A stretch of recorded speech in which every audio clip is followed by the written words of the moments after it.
Estás escuchando la emisora comunitaria de Leganés. David Santos es celador y pertenece al colectivo Reconocimiento para el Celador Ya. Le tenemos al teléfono y nos va a hablar de las reivindicaciones de estos profesionales. Bienvenido, David. Buenos días, gracias, igualmente.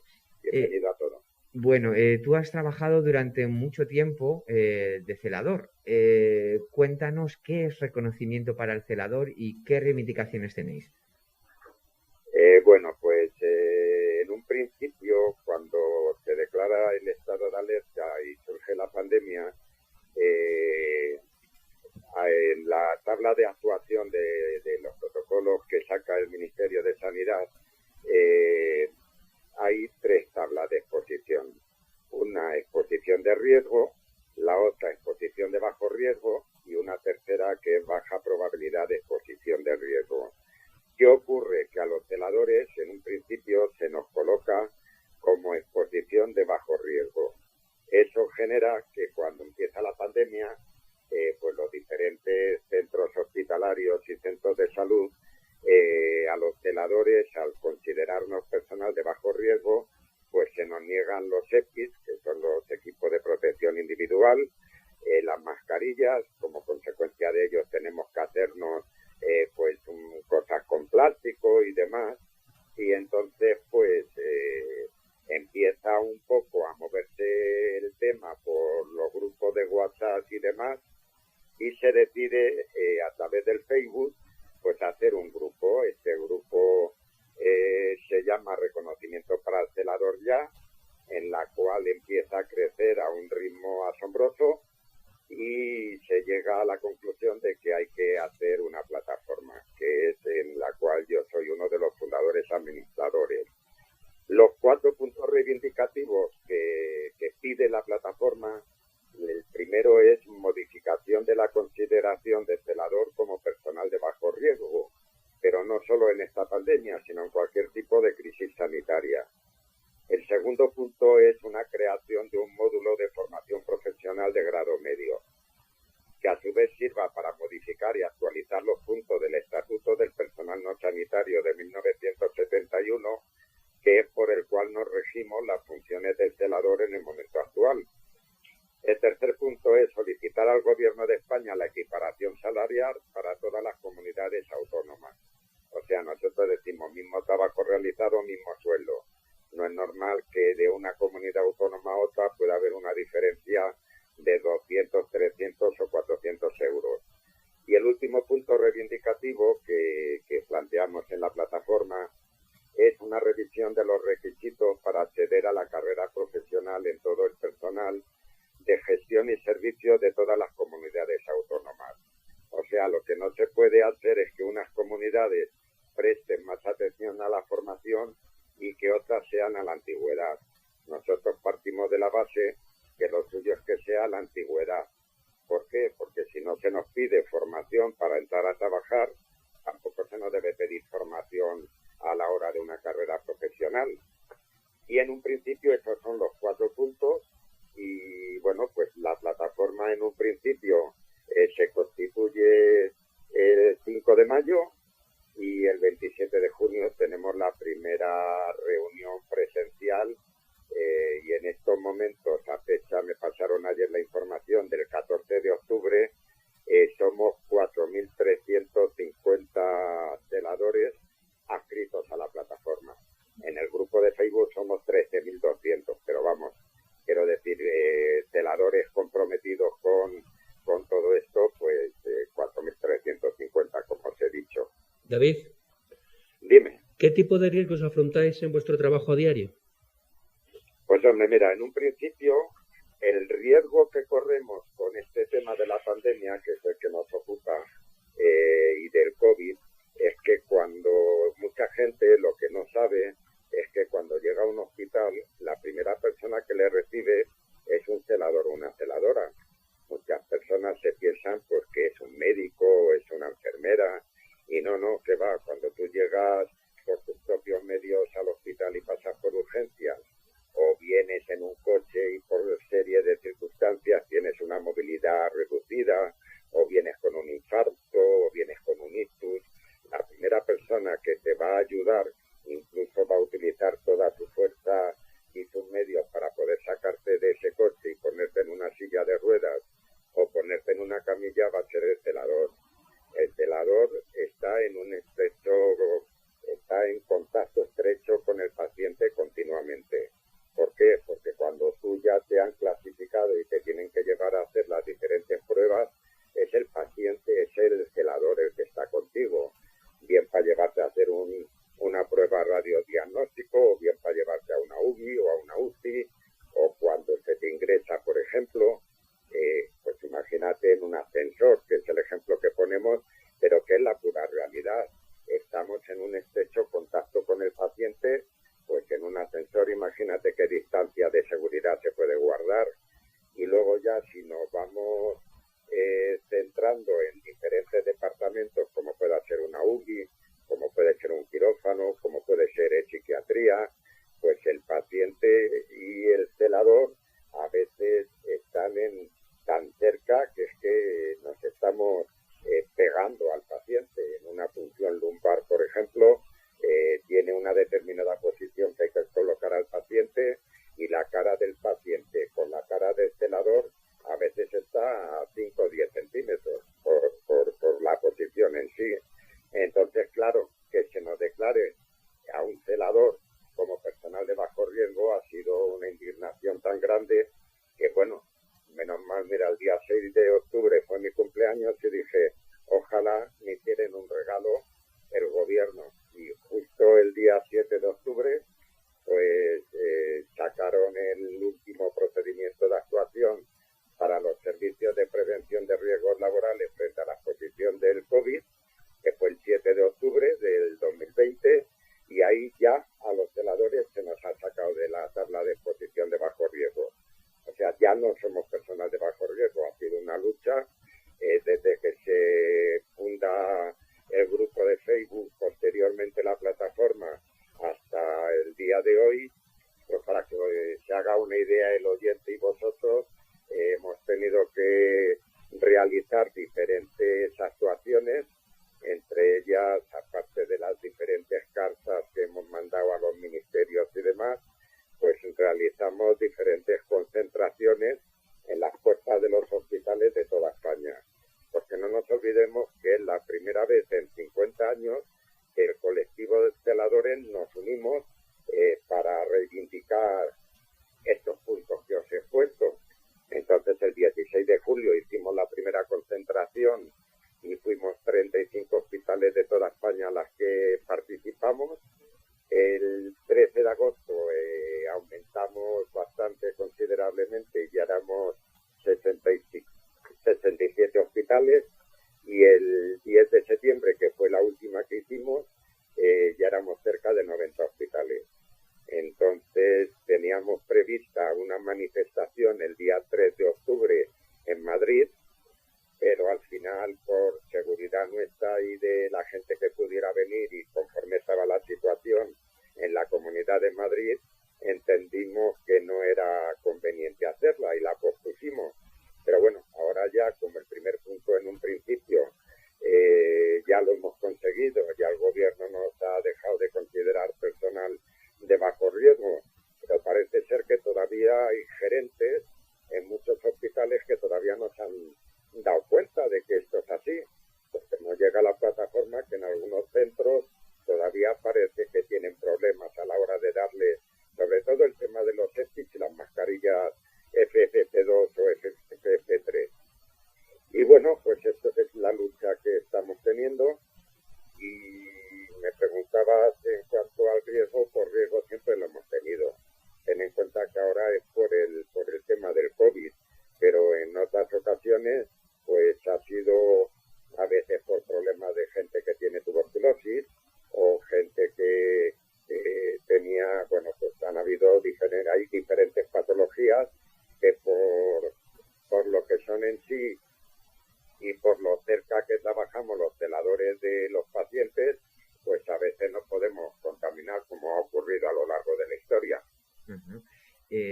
David, siguiendo un poco precisamente las reivindicaciones que nos has expuesto, nos hablabas de que os gustaría que hubiese algún tipo de grado medio de formación profesional en el que se pudiese estudiar, en este caso, para ser celador. ¿Qué titulación actualmente es necesaria o qué hay que hacer actualmente para acceder a vuestro puesto de trabajo? Mira, es una cosa muy curiosa porque nosotros nos regimos por el estatuto del año 1971. Ese estatuto a día de hoy no se ha cambiado todavía. Y en aquel entonces lo que se pedía era tener el graduado escolar o el bachiller elemental, ser mayor de 18 años y no tener antecedentes penales. Y hoy día, después de 50 años, se sigue pidiendo lo mismo. O sea, tú, para poder trabajar de celador, no tienes que tener ningún estudio superior, ni nada. O sea, tú imagínate que mañana te contratan en un hospital porque tienes el graduado escolar, vas a apuntar una bolsa de trabajo, has aprobado una OPE y empiezas a trabajar. Si no tienes un mínimo de formación, pues es bastante complicado, porque el problema es que en el año 1971 las funciones que hacían los celadores, y partimos de la base de que en ese año la figura del celador es hombre, es un estatuto por el cual nos regimos, que es machista y está obsoleto y además es anticonstitucional. Y en el año 1971 la propia palabra celador lo que significa era celar, velar, y las funciones que hacía un celador pues era mover mobiliario, tener un poco el control del centro hospitalario en cuanto a seguridad y demás. ¿Qué ha ido ocurriendo? Que bueno, pues en el año hemos hecho una encuesta en la propia plataforma, dado que somos ya muchos celadores y celadoras, y para que os hagáis una idea, en el momento actual el 70% del colectivo de celadores son mujeres. Entonces, ¿qué quiere decir esto? Que ha ido evolucionando el tema sanitario, la enfermería ha evolucionado, los médicos han evolucionado, pero en el tema del celador, como siempre se nos ha considerado como personal subalterno y no metido dentro del grupo sanitario, pues se nos ha ignorado. Entonces, conforme ha ido pasando los años y ha ido evolucionando la sanidad, nosotros nos hemos tenido que ir como adaptando a esa serie de normativas que iban surgiendo y demás, pero a la hora de establecer las funciones que tenemos que hacer, pues resulta que quien tenía que hacer eso eran los servicios de salud y no lo han hecho. Entonces, seguimos con las funciones del año 1971, pero en el momento actual prácticamente de esas funciones que hacíamos apenas hacemos ninguna de esas, pues porque hay muchas funciones que habían y se han ido externalizando, como es la seguridad en los hospitales, como es la limpieza.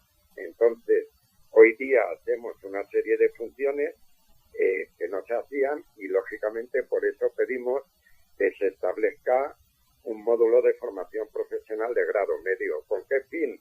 Pues con el fin de que la persona que entra a trabajar no les pase como nos pasó a nosotros cuando empezamos, que tuvimos que ir aprendiendo sobre la marcha. Hoy día hay muchas palabras técnicas, hay muchos aparatos dentro de un quirófano donde para determinadas intervenciones hay que saber cuáles son los que tienes que usar. Hay movimientos que se hacen, por ejemplo, en una UBI, habéis oído hablar, o en una rea de pronación y demás. Entonces entendemos hoy por hoy, igual que la sanidad ha avanzado, el celador tiene que avanzar.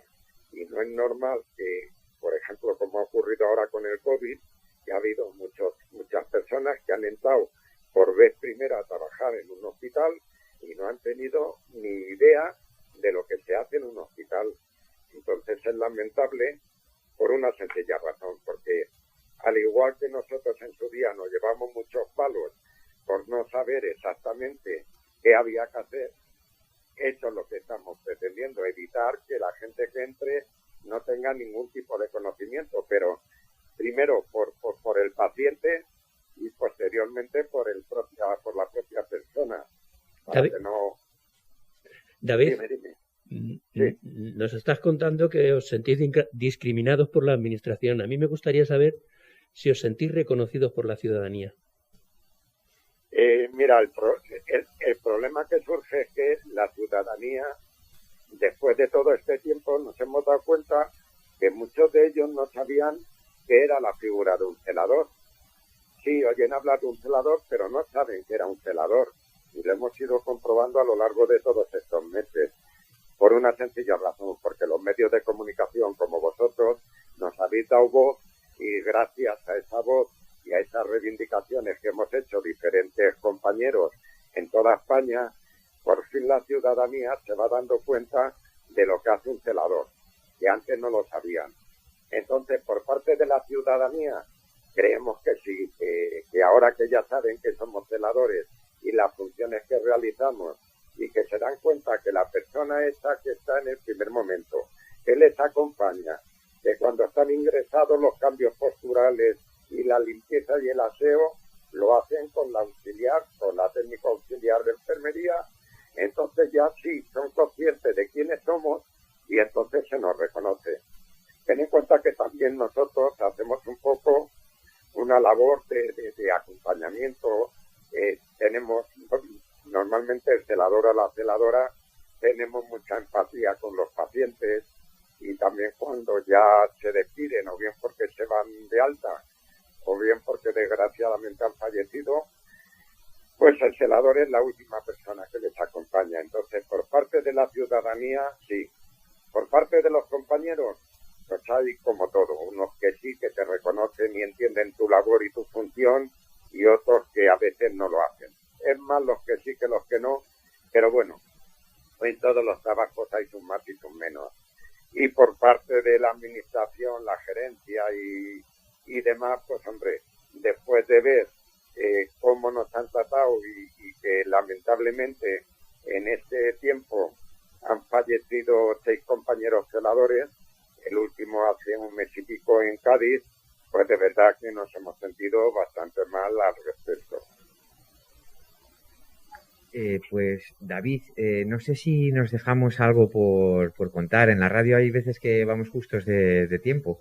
¿Cómo? Lo sé. Mira, sí, nos dejamos una cosita que me gustaría dejar dicha y así que quede constancia. Mira, el Estatuto marcó en el año 2003, la Ley 55, la disposición transitoria dice que son los servicios de salud los que tienen que hacer, los que tienen que legislar y hacer las funciones del celador. Para que el Estatuto de 1971 se anule, los servicios de salud tienen que hacer este tipo de funciones, que a día de hoy el único que lo ha hecho es la Comunidad Catalana. Entonces yo dejo desde aquí un aviso, por si algún esto puede llegar, para que los servicios de salud hagan desde el 2003, que lo deberían haber hecho y estamos en el 2020, que establezcan ya las funciones que hace hoy día un celador. Y así, de esa manera, el Estatuto de 1971 quedaría derogado definitivamente y hoy día tendríamos un estatuto nuevo, por decirlo de alguna manera. Y eso es lo que es nuestra segunda reivindicación. Que se cambie, que los servicios de salud hagan lo que no han hecho desde el año 2003 y que así de esa manera se pueda crear un módulo de formación profesional de grado medio, como lo han hecho con los técnicos auxiliares de enfermería, como lo hicieron con los técnicos conductores de ambulancias, y yo creo que después de 50 años es lógico que nos toque a nosotros, ¿no? Digo yo. David, nos falta tiempo y tenemos que despedirnos, pero sí que es verdad que nos gustaría hablar contigo en más ocasiones. Nos parece muy interesante todo lo que estamos tratando. Pues por mi parte no habrá ningún problema, podéis llamarme y os seguiré explicando un poco, ya metidos un poco más profundo en tema de ley y eso, para, bueno, pues a ver si de alguna manera podemos conseguir este segundo punto, dado que el primero hemos tardado 50 años, hasta que nos lo han reconocido, a ver si ahora no pasa ese tiempo y lo puedo ver en vida, por lo menos. Yo creo que sí. Muchas gracias. Bueno, Muchas de nada. Muchas gracias a vosotros y saludos a todos los oyentes. Adiós, hasta luego.